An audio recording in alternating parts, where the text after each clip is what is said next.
MSW Media. Hello, and welcome to the third season of the Martin Sheen podcast. With yours truly, Martin Sheen, of course, and I'm delighted to be back hosting this podcast pilgrimage where the destination is still and always will be the journey itself.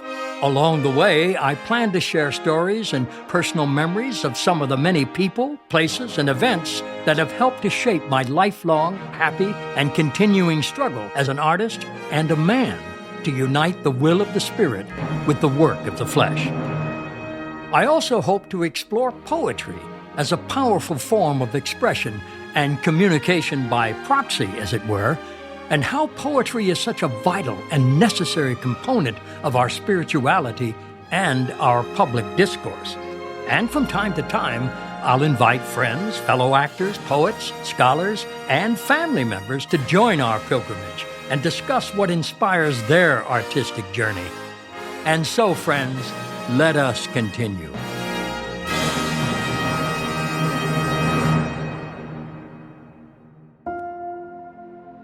We are here to walk each other home.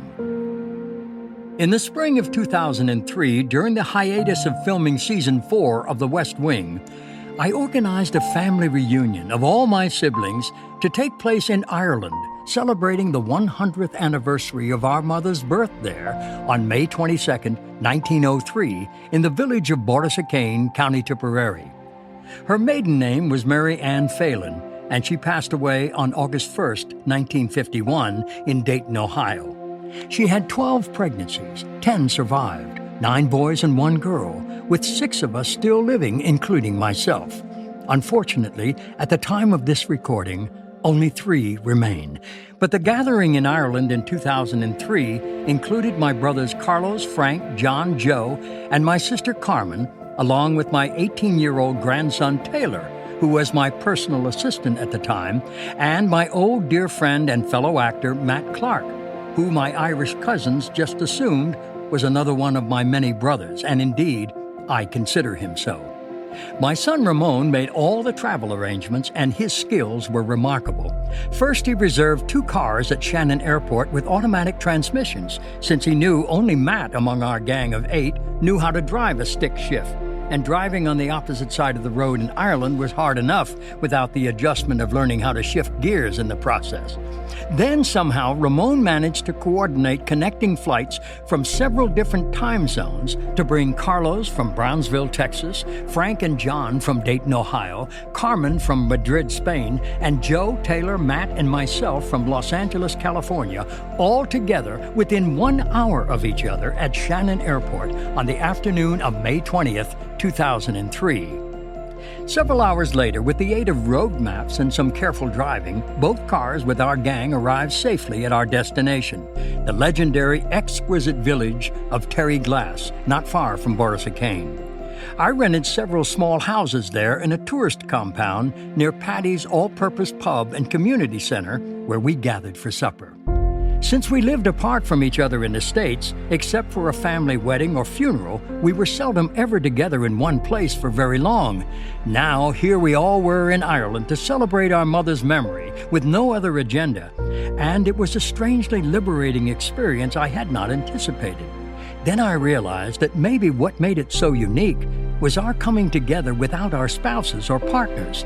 We were free here to remember each other as we were when our mother passed away. We were so excited to see one another, and though we were all middle-aged, we reverted to a childlike behavior in the moment, all talking and laughing at the same time, each of us eager to get in a word edgewise, to make a point or share a personal experience, or to clarify some family information, telling and retelling old family tales newly remembered with added details, and reverently remembering those no longer with us. For them, there were songs sung and tears shed, reflecting how much we truly cherished and missed each other, as the great energy of catching up and slowing down carried us through the night and the first phase of our long-anticipated reunion. The next morning, I went out for a walk while everybody, not surprising, was still asleep. Terry Glass is a rural village surrounded by farmland, pastures, and country roads with little traffic, ideal for a solitary stroll. About a mile down the road, I saw a small country school where the children were gathering in the playground before the first class. They were boys and girls ranging in age from 6 or so to 12 or 13, but they weren't separated by age or size. Rather, they seemed to congregate together like a single social unit. Suddenly, someone blew a whistle, which I assumed was a signal to start the school day, but no, it was a signal to start a game. And everyone lined up with the smaller ones given a head start and the taller ones holding back. And when the whistle sounded again, they all raced from one end of the playground to the other and back again, ending with cheerful shouts and a great deal of laughter. No sooner had they caught their breath when the whistle was heard again, and each child moved to what was clearly an assigned place. I sat on a bench on the other side of the road and watched in fascination. There was no fighting, arguing, complaining, or bullying, and no injuries. There was only a mutual cooperation and affectionate care for one another, and, dare I say, an enviable joy. Soon enough, the whistle sounded again, and one of the older lads led the group in some vigorous exercises for a full 5 minutes. And what happened next took my breath away. A young female teacher appeared with a town crier bell that she rang in a steady cadence, while 2 lads came forward bearing the tricolor and solemnly approached the flagpole, where they attached the ropes and slowly raised the flag. I stood in solidarity as the children sang the national anthem in Gaelic. When the ceremony ended, each child retrieved their book bags and backpacks and entered the school in an orderly fashion, as I trudged back to Terry Glass, wondering how our lives would have been different had we stayed in Ireland in 1973 and raised our family there. I'm still left to wonder. When I arrived back in Terry Glass, I joined the gang for breakfast at Paddy's, and we planned the day. Despite some lingering jet lag fatigue, we decided to make the rounds and call on our cousins, the Phalans, the Burkes, the Sullivans, and their families scattered around North Tipperary in Coolbarn, Roscrea, and Bortisacane, and to invite them to join us the next day for our mother's birthday mass and the celebration afterwards at the Yanks Pub and B&B in Bortisacane. My youngest brothers John and Joe had never been to Ireland, so this was their introduction to the Irish side of the family that I had managed to stay in touch with since my first visit in 1973. And that afternoon, we made a whirlwind tour, visiting our first cousins Liam, Sean, Teresa, and their families. It was a special joy to see them again and spend time together, however briefly. All 3 promised to attend the Mass and reception the following day, which indeed they did, despite the fact that it was a work day. I awoke early on the morning of Wednesday, May 22, 2003, while it was still dark, and anxiously looked out the window. To my disappointment, it was raining very hard.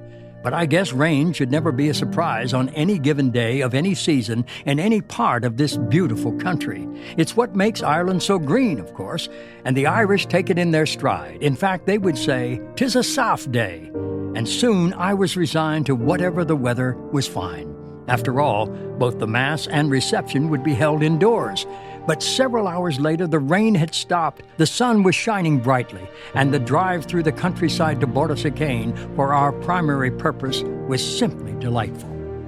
By the time we reached St. Peter and Paul's Catholic Church, every pew was occupied, and the Mass commemorating the birth of Mary Ann Phelan 100 years ago on this date in this small village began promptly at 10:30 a.m. with the powerful hymn On Eagle's Wings that set the tone for the event with an equal measure of sadness and joy.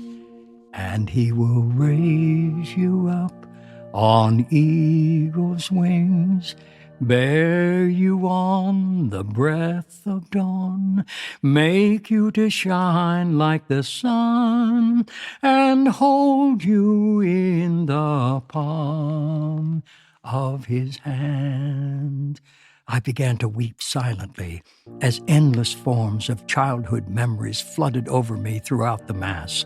Our mother had died suddenly at age 48, halfway through the last century, but I had projected her presence on every aspect of my life since then. She blessed me when I left home at 18 and again at my wedding. I saw her in the audience of every play and film. She was the grandmother at each child's birth and christening, and the great-grandmother for Cassandra, Taylor, and Paloma. And she was the ancient widow who mourned my father and her 4 oldest sons. By the end of the Mass, it occurred to me why I was so determined from the start to organize this affair and see it through on this day in this century to this place where she began. It was simply to let her finally rest in peace.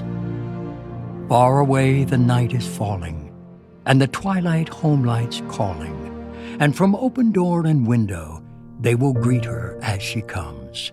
All the years have turned to hours, all the tears to wayside flowers. She is one of those who wander down the village street at home. Thank you, Marianne. I'm going to take a brief pause here, but please stay with us. I have more to share with you. And we're back. Consider This by Henry David Thoreau. Don't underrate the value of fact. One day, a fact will flower into truth.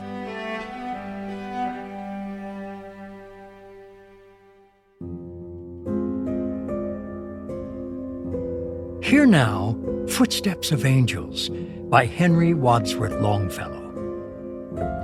When the hours of day are numbered, and the voices of the night wake the better soul that slumbered to a holy, calm delight, ere the evening lamps are lighted, and like phantoms grim and tall, shadows from the fitful firelight dance upon the parlor wall. Then the forms of the departed enter at the open door. The beloved, the true-hearted, come to visit me once more. He, the young and strong, who cherished noble longings for the strife, by the roadside fell and perished, weary with the march of life. They, the holy ones and weakly, who the cross have suffering bore, folded their pale hands so meekly, spake with us on earth no more. And with them the being Beatitudes, who unto my youth was given, more than all things else to love me, and is now a saint in heaven. With a slow and noiseless footstep comes that messenger divine, takes the vacant chair beside me, lays her gentle hand in mine. And she sits and gazes at me with those deep and tender eyes, like the stars so still and saint-like, looking downward from the skies. Uttered not, yet comprehended, is the Spirit's voiceless prayer, soft rebukes in blessings ended, breathing from her lips of air. Oh, though soft, depressed, and lonely, all my fears are laid aside, if I but remember only, such as these have lived and died. Henry Wadsworth Longfellow was an American poet and educator. He is known for his style of lyric poetry, presenting stories of mythology and legend, such as the Song of Hiawatha and the Village Blacksmith. He was born on February 27, 1807, in Portland, Maine, and died on March 24, 1882, in Cambridge, Massachusetts. Henry Wadsworth Longfellow was 75 years old.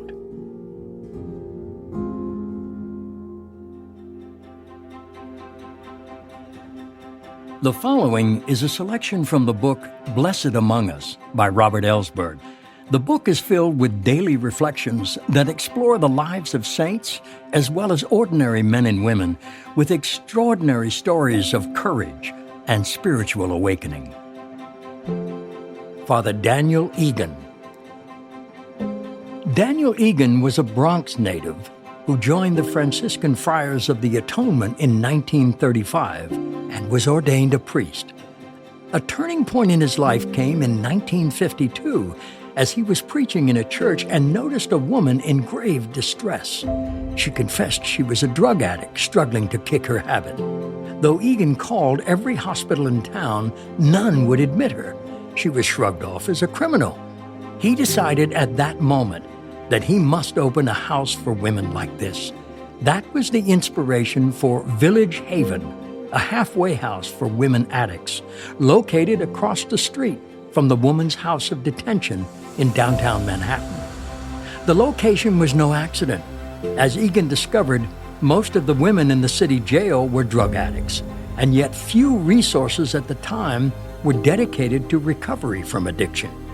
Most authorities, even medical professionals, wrote off such addicts as hopeless cases. Father Egan believed otherwise. Eventually, Father Egan received permission from his order to dedicate himself full-time to working with addicts, and he became such an expert in the field, he was dubbed the Junkie Priest, a name he happily adopted. Father Daniel Egan died on February 10, 2000. His quote, "If we had the vision of faith, we would see beneath every behavior, no matter how repulsive, beneath every bodily appearance, no matter how dirty or deformed, a priceless dignity and a value that makes all material facts and scientific technologies fade into insignificance." Father Daniel Egan was 85 years old. Robert Ellsberg is an American publisher specializing in religious and spiritual exploration. He is editor-in-chief and publisher of Orbis Books. He lives and works in upstate New York with his wife. Stay tuned. We'll be right back. Welcome back. Thanks for staying with me. And now, Afternoon on a Hill, a child's poem by Edna St. Vincent Millay. I will be the gladdest thing under the sun. I will touch 100 flowers and not pick one. I will look at cliffs and clouds with quiet eyes, watch the wind bow down the grass and the grass rise. And when lights begin to show up from the town, I will mark which must be mine and then start down. Edna St. Vincent Millay was born February 22, 1892, in Rockland, Maine. She was an American lyrical poet and playwright who won the Pulitzer Prize for Poetry in 1923, and she was the first woman to win the award. Miss Millay was highly regarded during much of her lifetime.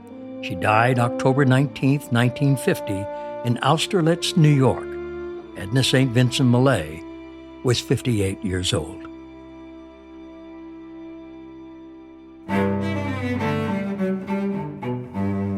Consider this. If we are all made in the image and likeness of God, then it can be said that each and every one of us is a self-portrait of the Creator. Which leads me to the story of the third-grade schoolteacher who told her art class one day to draw anything they wanted. Just let your imagination carry you away, she said, and they all did so. By and by, when the teacher made the rounds, stopping here and there to congratulate this and that child, she suddenly stopped at one little girl's desk and said, "Excuse me, sweetheart, what are you drawing?" The little girl said, "I'm drawing a picture of God." "Oh, well," the teacher said, "no one knows what God looks like." The little girl replied, "They will in a minute."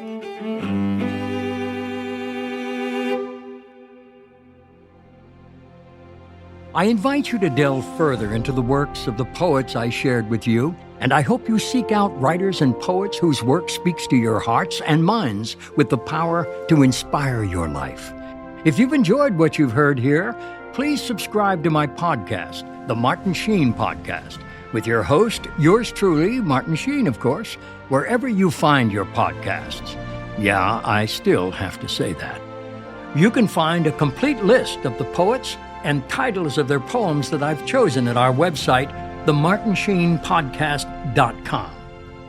I want to thank the people who make this podcast possible, our producer and research assistant, Renee Esteves, whose explanation of the internet really gets me thinking. What's for lunch? And our sound engineer and editor, Bruce Greenspan, the man behind these rich and seamless recordings with the much-deserved nickname, the Sound Surgeon. And I especially want to thank you, our listeners, for joining me. And so, friends, we part with the prayer from Tagore. we are called to lift up this nation and all its people to that place where the heart is without fear, and the head is held high, where knowledge is free, where the world has not been broken up into fragments by narrow domestic walls, where words come out from the depths of truth and tireless striving stretches its arms towards perfection, where the clear stream of reason has not lost its way into the dreary desert sands of dead habit, where the mind is led forward by thee into ever-widening thought and action into that heaven of freedom, dear Father. Let our country awake. Amen.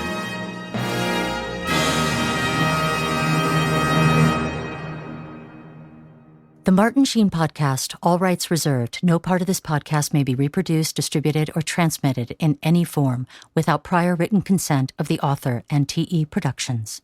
The story, We Are Here to Walk Each Other Home by Ramon Gerard Estevez, a.k.a. Martin Sheen, is included here by copyright permission of the author.